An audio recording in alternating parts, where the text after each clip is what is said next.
பிரித்தானியா விதித்த தடை வெளியானது இலங்கை அரசின் நிலைப்பாடு. இலங்கை அரசை எச்சரிக்கும் மனித உரிமைகள் கண்காணிப்பகம். தமிழ் மீது தீராத பற்று. 88 வயதில் சாதாரணதர பரீட்சையில் தமிழ் பாடத்துக்கு தோற்றிய சிங்கள பெண். போரை நடத்தியதே நான் தான். பிரித்தானியாவின் முடிவுக்கு எதிராக மகிந்த ஆவேசம். பணவீக்கம் குறித்து மத்திய வங்கி வெளியிட்டுள்ள அறிவிப்பு. தென்கொரியாவில் உள்ள இலங்கையர்களுக்கு விடுக்கப்பட்ட அவசர அறிவிப்பு. பிரித்தானிய அரசாங்கத்தின் தடைகள் குறித்து வசந்த கரண்ணாகொட விமர்சனம். நடுவானில் விமானியால் பயணிகளுக்கு நேர்ந்த அவலம்.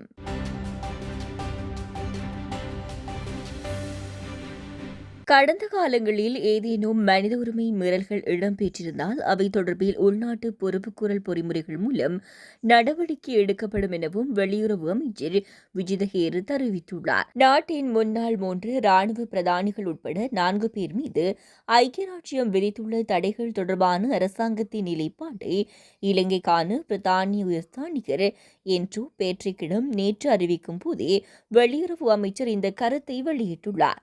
அத்தோடு பொறுப்புக்கூறல் மற்றும் நல்லிணக்கத்துக்கான உள்நாட்டு பொறிமுறைகளை வலுப்படுத்தும் பணியில் அரசாங்கம் ஈடுபட்டுள்ளதாக அவர் அதன்போது சுட்டிக்காட்டியுள்ளார்.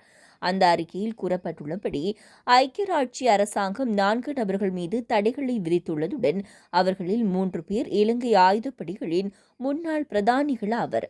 நாடுகளால் எடுக்கப்படும் இத்தகைய ஒருதலை பட்ச நடவடிக்கை இலங்கையில் உள்நாட்டு நல்லிணக்க செயல்முறைக்கு எந்த ஆதரவையும் வழங்காது என்பதுடன் நிலைமையை மேலும் குழப்பமடைய செய்வதே நோக்கமாகும் என அமைச்சு சுட்டிக்காட்டியுள்ளது. இலங்கையின் உள்நாட்டு போரின் போது நடந்ததாக கூறப்படும் மனித உரிமை மீறல்களை விசாரணை செய்வதற்கு இலங்கை அரசாங்கம் நடவடிக்கை எடுக்க தவறும் வரை நீதி நிலைநாட்டுவதை உறுதி செய்வதற்கு சர்வதேச நடவடிக்கை அவசியம் என்று மனித உரிமைகள் கண்காணிப்பகம் தெரிவித்துள்ளது. இலங்கையின் முன்னாள் பாதுகாப்பு பிரதானி உட்பட 4 நபர்கள் மீது அண்மையில் பிரித்தானியா விதித்த தடைகள் குறித்து அந்த அமைப்பு வெளியிட்டுள்ள அறிக்கையில் இந்த விடயம் தெரிவிக்கப்பட்டுள்ளது.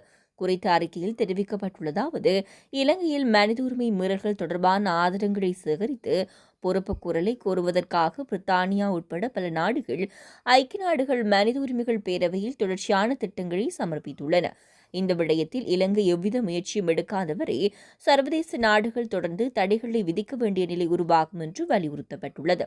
இலங்கையில் போர்க்குற்றங்களை விசாரணை செய்வதற்காக ஐக்கிய நாடுகள் சபையிடம் ஏற்கனவே உள்ள ஆதாரங்களை பயன்படுத்த வேண்டும் என்று மனித உரிமைகள் கண்காணிப்பு அமைப்பு தன்னுடைய அறிக்கையில் சுட்டிக்காட்டியுள்ளது.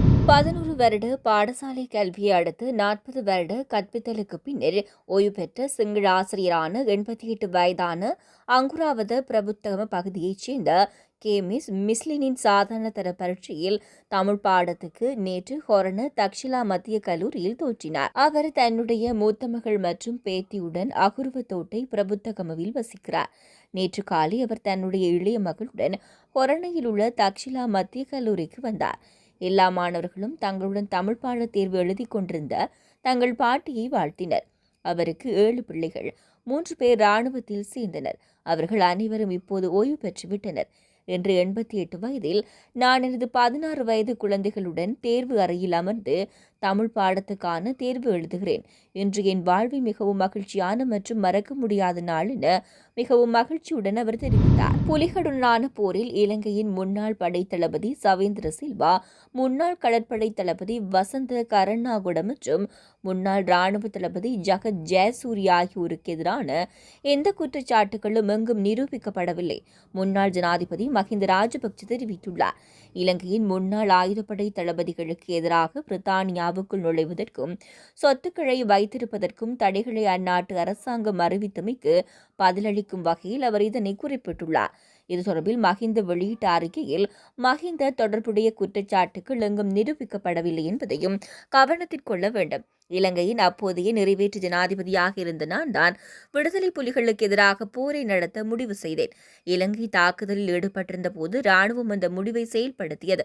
போரின் போது பெரிய அளவிலான மனித உரிமை மீறல்கள் நடந்ததாக பிரித்தானிய அரசாங்கத்தின் குற்றச்சாட்டுகளை நான் கடுமையாக நிராகரிக்கிறேன். நாங்கள் தமிழ் மக்களுக்கு எதிராக அல்ல, புலிகளுக்கு எதிராக மட்டுமே போரை நடத்தினோம் என்பதை நான் வலியுறுத்துகிறேன் என கூறியுள்ளார்.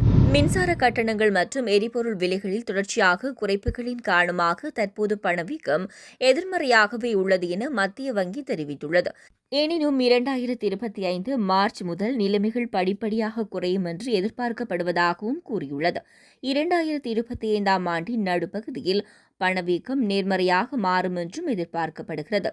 இதேவேளை உள்ளூர் பொருளாதாரத்தில் புவிசார் அரசியல் நிச்சயமற்ற தன்மைகள் ஏற்படக்கூடிய தாக்கம் குறித்து இலங்கை எச்சரிக்கையாக உள்ளதாக அறிவிக்கப்பட்டுள்ளது. இதன்படி விலை ஸ்திரத்தன்மையை பராமரிப்பதில் எழும் அபாயங்களுக்கு பதிலளிக்க தயாராக இருப்பதாக கூறியுள்ள இலங்கை மத்திய வங்கி நாணய கொள்கை சபை OPR என்ற கொள்கை விகிதத்தை 8.00 வீதத்தில் வைத்திருக்க முடிவு செய்துள்ளதாக தெரிவித்துள்ளது. உள்நாட்டு மற்றும் உலகளாவிய ரீதியில் ஏற்பட்டுள்ள முன்னேற்றங்கள் கவனமாக கருத்தில் கொண்ட பிறகு இந்த முடிவு எடுக்கப்பட்டுள்ளதாக சபை குறிப்பிட்டுள்ளது. தற்போதைய பணவியல் கொள்கை நிலைப்பாடு உள்நாட்டு பொருளாதாரத்தின் வளர்ச்சிக்கு பங்களிப்பதுடன் பணவீக்கம் 5% இலக்கை நோக்கி நகரும் என்பதை உறுதி செய்யும் என்றும் சபை நம்பிக்கை வெளியிட்டுள்ளது. தென்கொரியாவில் உள்ள இலங்கையர்களுக்கு விசேட அறிவிப்பு ஒன்றை தென்கொரியாவில் உள்ள இலங்கை தூதரகம் விடுத்துள்ளது. தென்கொரியாவில் ஏற்பட்ட காட்டுத்தீ காரணமாக இலங்கையர்கள் எவருக்கும் பாதிப்பு ஏற்படவில்லை என அறிவிக்கப்பட்டுள்ளது. இதற்கிடையில் காட்டுத்தீ பரவும் பகுதிகளுக்கு பயணிப்பதை தவிர்க்குமாறு அந்நாட்டில் உள்ள இலங்கையர்களையும் அவர்கள் வலியுறுத்தியுள்ளனர். அங்குள்ள இலங்கையர்கள் ஏதேனும் அவசர நிலை ஏற்பட்டால் 27352966 அல்லது 27352967 அல்லது 27942968 என்ற தொடர்பு எண்கள் மூலம் தூதரகத்தை தொடர்பு கொள்ளுமாறு கேட்டுக் கொள்ளப்படுகின்றார்கள். பிரித்தானிய அரசாங்கம் இலங்கையின் 3 முன்னாள் ராணுவ தலைவர்கள் உட்பட சில அதிகாரிகளை இலக்கு வைத்து தடைகளை விதித்தமைக்கு எதிராக முன்னாள் கடற்படை தளபதி வசந்த கருணாகுட கடும் விமர்சனங்களை வெளியிட்டுள்ளார். பிரித்தானிய அரசாங்கம் இரட்டை நிலைப்பாட்டை கொண்டுள்ளது என அவர் சுட்டிக்காட்டியுள்ளார். பிரித்தானியா தன்னுடைய காலனித்துவ கொடூரங்களை ஒருபோதும் ஒப்புக்கொள்ளவில்லை என அவர் குறிப்பிட்டுள்ளார். இலங்கை மற்றும் இந்தியாவில் இழைக்கப்பட்ட குற்றச்செயல்களுக்கு இதுவரை மன்னிப்பு கோரவில்லை என குற்றம் சாட்டியுள்ளார். மேலும் காசா, சிரியா, ஆப்கானிஸ்தான் மற்றும் லிபியாவில் நடக்கும் போர்கள் தொடர்பில் பிரித்தானியா குரல் கொடுக்கவில்லை என அவர் சுட்டிக்காட்டியுள்ளார். இலங்கையின் மனித உரிமை நிலைப்பாடு பற்றி மட்டும் பிரித்தானியா கரிசனை கொண்டுள்ளதாக அவர் தெரிவித்துள்ளார். புலி ஆதரவாளர்கள் மேற்கத்திய நாடுகளில் செயற்பட்டு வருவதாகவும் அவர் குறிப்பிட்டுள்ளார். அமெரிக்காவிலிருந்து சீனா நோக்கி பயணித்த விமானம் ஒன்றின் விமானி தன்னுடைய கடவுச்சீட்டை மறந்து சென்றதால் குறித்த விமானம் மாற்றி அனுப்பப்பட்டதாக தெரிவிக்கப்பட்டுள்ளது. அமெரிக்காவின் லாஸ் ஏஞ்சல்ஸ் இருந்து 257 பயணிகள் மற்றும் 13 பணியாளர்களுடன் சீனாவுக்கு பயணித்த விமானமே இவ்வாறு மாற்றி அனுப்பப்பட்டுள்ளதாக வெளிநாட்டு ஊடகங்கள் செய்தி வெளியிட்டுள்ளன. புறப்பட்டு கிட்டத்தட்ட 2 மணி நேரத்துக்கு பின்னர் விமானம் நடுவானில் பறந்து கொண்டிருந்த நிலையில் கடவுச்சீட்டு தன்னிடம் இல்லை என விமானி அறிவித்துள்ளார். உடனே விமானம் திரும்பி அமெரிக்காவின் சென் பிரான்சிஸ்கோ சர்வதேச விமான நிலையத்தில் தரையிறங்கியுள்ளது. விமானம் பசிபிக் பெருங்கடலுக்கு மேலே லாஸ் ஏஞ்சல்ஸிலிருந்து பறந்து சென்ற பின்னர் கலிபோர்னியாவுக்கு திரும்பி சென்றது என விமான கண்காணிப்பு வலைத்தளமான ஃபிளைட் ரேடர் 24 தெரிவித்துள்ளது.